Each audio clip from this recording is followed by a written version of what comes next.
안녕하세요 여러분. 저는 텍사스 오스틴에 있는 정한수 목사입니다. 지난 영상에 이어서 성경이 말하는 교회가 뭔지 같이 생각해 보려고 해요. 마태복음에 교회라는 단어가 한 번 더 나옵니다. 제가 그 본문을 읽어 드릴게요. 내 형제가 죄를 범하거든 가서 너와 그 사람과만 상대하여 권고하라. 만일 들으면 내가 내 형제를 얻은 것이요. 만일 듣지 않거든 한두 사람을 데리고 가서 두세 증인의 입으로 말마다 확증하게 하라. 만일 그들의 말도 듣지 않거든 교회의 말하고 교회의 말도 듣지 않거든 이방인과 세리와 같이 여기라. 진실로 너에게 이르노니 무엇이든지 너희가 땅에서 매면 하늘에서도 매일 것이요 무엇이든지 땅에서 풀면 하늘에서도 풀리리라. 진실로 다시 너희에게 이르노니 너희 중에 두 사람이 땅에서 합심하여 무엇이든지 구하면 하늘에 계신 내 아버지께서 그들을 위하여 이루게 하시리라. 두세 사람이 내 이름으로 모인 곳에는 나도 그들 중에 있느니라. 이 본문 중에서 19절, 20절은 굉장히 많이 들어보셨을 거예요. 따로 떼어서 많이 읽기 때문에 좀 오해가 있는 부분이기도 하고요. 예를 들어서 같이 모여서 기도하면 하나님께서 잘 들어주신다. 그러니까 같이 기도하는 게 중요하다. 이런 식으로 말이죠. 19절, 20절을 단면적으로 떼어놓지 말고요. 한번 다 이 본문을 보면서 교회가 무엇인지 생각해 보자고요. 15절에 보면 형제가 나와요. 여기서 형제가 누구죠? 이스라엘 백성들은 야곱의 아들 그리고 손자까지 해서 12지파로 이루어졌어요. 그러니까 모든 이스라엘 백성들은 형제의 공동체인 거예요. 가족 공동체에서 시작이 된 거죠. 그러니까 여기에서 형제는 같은 공동체를 이루며 살아가고 있는 사람을 이야기하겠죠. 예수님께서요, 오늘 본문에서 공동체 중에 어떤 사람이 죄를 범했을 때 어떻게 해야 하는지를 알려주고 계십니다. 첫 번째는요, 1대1로 만나서 이야기하는 거예요. 어떤 사람이 죄를 범한 것에 대해서 내가 알았어요. 그리고 나서 어떻게 해야 하냐면 SNS에다가 올려가지고 야, 이 사람이 이렇게 했어 저렇게 했어 이렇게 올리는 게 아니라 죄를 범한 그 사람을 직접 찾아가는 겁니다. 1대1로 말이에요. 여러분 잘 아시겠지만 교회에서 문제를 일으키는 것 중에 하나가 뒷담화, 즉 수근수근 거리는 거잖아요. 정말 하지 말아야 되는 행동 중에 하나예요. 누군가가 죄를 범했다면 여기저기 떠벌리지 말고 그 사람을 직접 찾아가서 대화하는 겁니다. 이건 하나님을 사랑하는 태도와 행동이 아니야. 그러니까 우리 하나님께 돌아가서 같이 회개하자. 같이 하나님께로 돌아가자라고 말해주는 거예요. 그런데 만약 안 듣는다? 그러면 자신을 포함해서 3명이 같이 가서 이야기를 합니다. 이 성경 본문에서 나오는 두세 사람은요, 율법에 의하면 증인의 숫자예요. 죄를 범한 사람에게 한 명이 찾아갔을 때는 저 사람만의 생각이 있구나 이렇게 생각을 할 수 있지만 두세 사람의 증인이 같이 가서 이야기를 하면 법적 효력이 있는 거죠. 그러니까 더 강력한 권고인 거예요. 자, 여기서 그래도 말을 듣지 않는다, 그래도 회개하지 않는다 그러면 어떻게 하냐? 바로 교회에게 이야기를 하는 거예요. 여기서 교회가 뭐죠? 건물일까요? 교회 건물에다 대고 야, 누가 죄를 지었댄다 이렇게 이야기하는 걸까요? 네, 당연히 아니겠죠. 예수님께서요, 두세 사람의 증인이 같이 가서도 회개하지 않는다면 교회 공동체에게 알리라고 말씀해 주세요.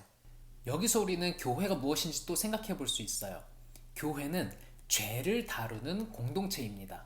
하나님께서요, 창세기 3장 이후에 인간이 죄를 짓고 하나님을 떠난 그 직후부터요, 항상 말씀하셨던 게 뭐냐면 죄에 대한 이야기였어요. 내가 너희를 죄에서 구원하겠다, 이 이야기였어요. 죄가 지니고 있는 사망의 권세에서 우리를 구원해 내시고자 하시는 분이 바로 하나님이시잖아요.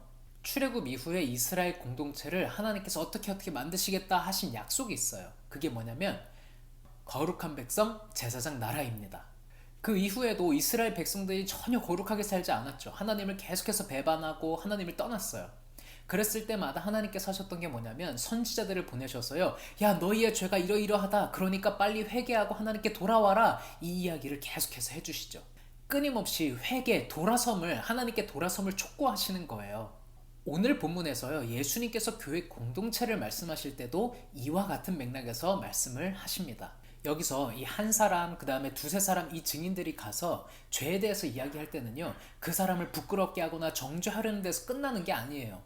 당연히 죄에 대해서 발각이 되면 부끄럽겠죠. 또 정죄심이 들고 죄책감도 들 거예요. 근데 거기서 끝내려고 하는 게 아니에요. 그 사람을 비난하거나 어떤 인격적인 모욕을 가하려는 게 아니라는 거예요.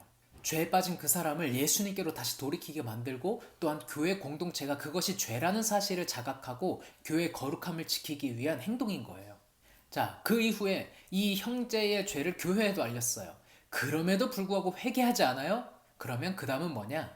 다음 조치는 이방인과 세리처럼 대하라고 말씀하십니다. 여기에서 이방인은요, 전통적인 유대인들이 썼던 단어, 그 다음에 어법이에요. 유대인 공동체에 속하지 않았던 그런 사람들 말이죠. 그러니까 이방인처럼 대하라는 것은 자신의 공동체의 일원으로 대하지 않는다라는 것을 의미하는 거죠. 그 다음에 세리는 뭐냐면요, 이 당시에 이스라엘이 로마의 지배를 받고 있었잖아요. 근데 세리들은 유대인들이었거든요. 그럼에도 불구하고 로마에게서 자신들이 돈을 주고요, 세리로서의 권력을 사요. 그 권력을 가지고 동족들, 유대인들의 세금을 받아내는 거예요. 내가 이만큼의 세금을 받아들이겠습니다 라고 로마에 약속을 하죠. 그리고 원래 받는다고 했던 금액보다 훨씬 더 많은 금액을 자신의 이익을 위해서도 걷어내는 거예요. 그러니까 이스라엘 백성들에게 세리라고 하면 같은 민족이지만 자신들의 등에 빨대를 꽂고 쪽쪽 빨아 마셨던 사람들, 즉 미움과 원망을 보냈던 그 사람들처럼 대하라고 말씀하시는 거예요. 성경에서 말하는 이야기를 자신이 왜곡해서 자신의 이익을 위해서 전하고 다닌다던가, 거짓말로 전하고 다닌다던가, 교회를 분열시키고 회방한다던가, 자신의 이익을 위해서 교회를 수단화하고 사용하는 사람들, 하나님의 말씀에 대항해서 교회를 죄로 물들이고 있는 사람들을 절차에 의해서 교회 밖으로 내보내는 것을 우리는 치리라고 부릅니다. 현대 교회가 회복해야 하는 교회의 본질 중에 하나예요. 사람을 한 명이라도 더 늘리기 위한 이런 인간의 욕심보다요, 오늘 예수님께서 말씀하시는 것처럼 하나님의 거룩한 공동체를 회복하는 데에 우리의 마음을 쏟아야 되는 거예요. 제가 말씀드린 건 영혼 구원하지 말자는 얘기가 아닙니다. 제가 말씀드린 사람을 한 명이라도 더 늘리고자 하는 인간의 욕심은 뭐냐면, 그 사람을 제자화하려고 하는 게 아니라 교회의 덩치를 크게 보이게 하기 위해서 우리 교회가 이렇게 사람이 많다라는 것들을 보여주기 식의 사람 동원은 하지 말자는 이야기죠. 이어서 18절에서는요, 지난번 영상에서 말씀드렸던 것과 비슷한 그런 구절이 나옵니다. 오늘은 맥락이 조금 달라요. 치리에 대한 말씀을 이어나가시면서 하신 말씀이에요. 교회가 땅에서 풀었어요. 그러면 하늘에서 풀리고, 교회가 땅에서 묶었어요. 그러면 하늘에서 묶인다는 거예요. 교회가 교회의 거룩을 위해서 내리는 이 결정들을요, 하늘에서도 존중하신다. 즉 하나님께서도 존중하신다는 이야기입니다. 19절도 연속선상에서 봐야겠죠. 여기서 나오는 두 사람은 아까 증인으로 갔던 그 사람들이에요. 그 형제의 죄를 이야기해주고 회개하도록 도우려고 했던 그 사람들 말이에요.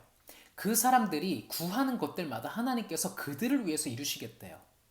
20절에서도 내가 그들과 함께 하겠다, 이 얘기는요, 예수님의 이름으로, 그 다음에 말씀에 근거해서 어떤 형제의 죄를 대하고 있는 그 사람들의 그 모임, 교회가 죄를 다루는 과정 속에서 예수님도 함께 하신다, 그런 약속입니다. 이게 정말 예민한 문제죠.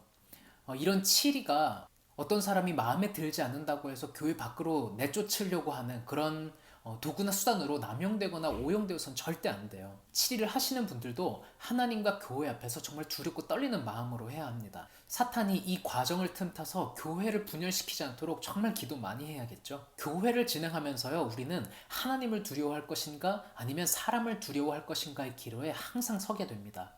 교회는 예수님의 소유이기 때문에 예수님께서 의도하신 방향으로 가야만 해요. 그러기 위해서 우리는 사랑과 지혜 그리고 겸손으로 서로를 회개하도록 도와주고 이끌어줘야 합니다. 자신의 신앙의 고백이 없음에도 불구하고 세례를 주고 세례 교인이라고 하고 교회 수에 포함시켜서 우리 교회 사람들이 이렇게 많습니다라는 것을 자랑하려는, 사람들에게 칭찬받으려고 하는 그런 교회가 아니라, 사람이 적든지 많든지 정말 예수님께서 의도하셨던 거룩함이 스며들어 있는 그런 공동체를 우리가 해나갈 때, 마지막 날 예수님 앞에 섰을 때 우리가 예수님께 잘하였도다 착하고 충성된 종아라고 칭찬을 받게 될 줄로 믿어요.